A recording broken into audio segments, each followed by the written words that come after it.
ආනංගි කොහෙද යන්නේ රෙද්ද චුට්ටක් මෙහෙම උස්සලා අතකින් මෙහෙම පපුව වහගත්ත. රාගික හැඟීමක්.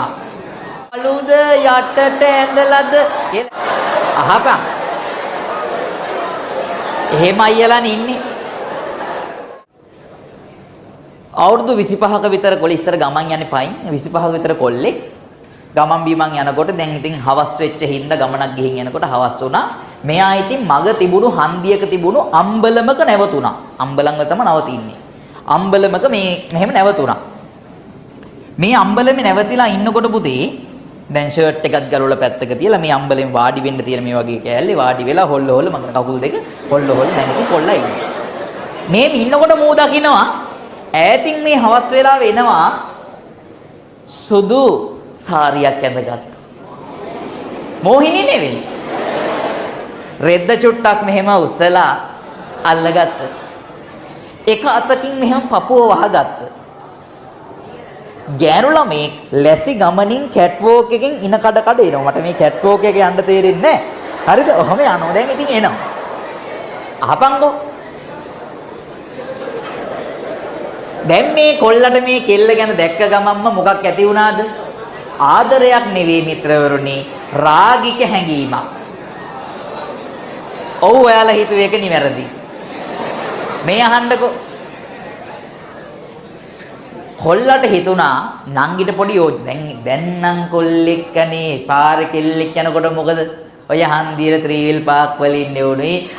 නංගි කොහෙද යන්නේ කියලා නේද නිකන්. නංගි අයි අපි දිහා බලන්නේ නැත්තේ අපි කළුද යටට ඇඳලාද?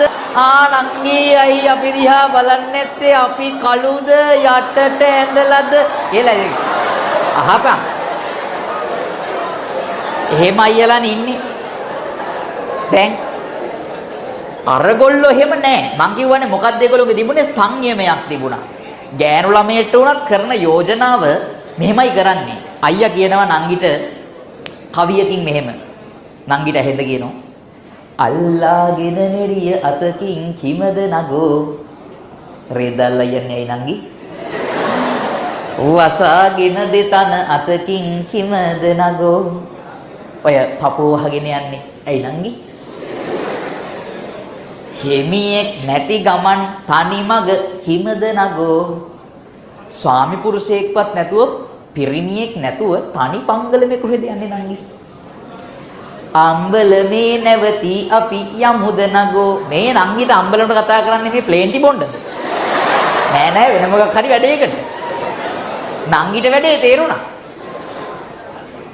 දැන් අද කාලේ කෙල්ලෙක් නම් කවියක් කියනෝ නෑ මොන්ට එහෙමනම් පාරදෝකේද? ඇයි බලට අම්ලන් නංගිලා නැද්ද? කාලකන්ණි වල්වනචර 70 ගෑල්ලමෙට පාරේ බහැලා යන්න නෑ. මේගොල්ලෝ එහෙම නෙවෙයි. එහෙම බනින්නේ නෑ. ඒ තාම සංයමයෙන් යුක්තයිනි පුතා. මේ ගෑනු ළමයාත් උත්තරේ දෙන රිප්ලයි කවියකින්. මොකද්ද කියන්නේ? ගෑනු ළමයා කියනවා සූක්ෂමයි. අල්ලාගෙන නෙරිය මඩ ගෑවෙන හන්දා. රෙද්දල්ලා යන්නේ වල්කමකට නෙවෙයි. බිම මඩ ගෑවෙනවා. වසාගෙන දෙතන බිලිඳු ගෙකිරි හන්දා. පපුව වහගෙන යන්නේ මට ළමෙක් ඉන්නවා. මම මේ ළමයාට කිරි දෙන්න යන ගමන් අම්මට අම්මා කෙනෙක් කියපු ගමන් වෙන උත්තරීතරත්වයක් සමාජයේ හැදෙන හින්දා ආයේ වලත්ත කතා කියන්න දෙන්නේ නැහැ. ඇත්තටම කෙල්ල කසාද බැඳලවත් නැහැ වෙන්න පුළුවන්. හැබැයි කෙල්ල උපායශීලීව කිව්ව මොකද්ද? මට ළමෙක් ඉන්නවා. තනියමත් නෙවෙයි යන්නේ බාල මස්සිනා පස්සෙන් එන හන්දා. මස්සිනා පස්සෙන් එනවා. එයා මග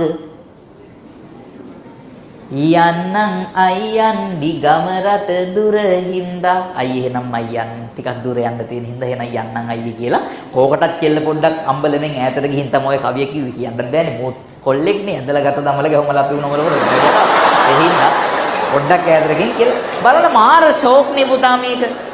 මේ දැන් වර්තමානයේ එහෙම ඔය වගේ සිද්ධියක් වුණා නම් මිනි මරුමකින් තමයි නතර වෙන්නේ මේ.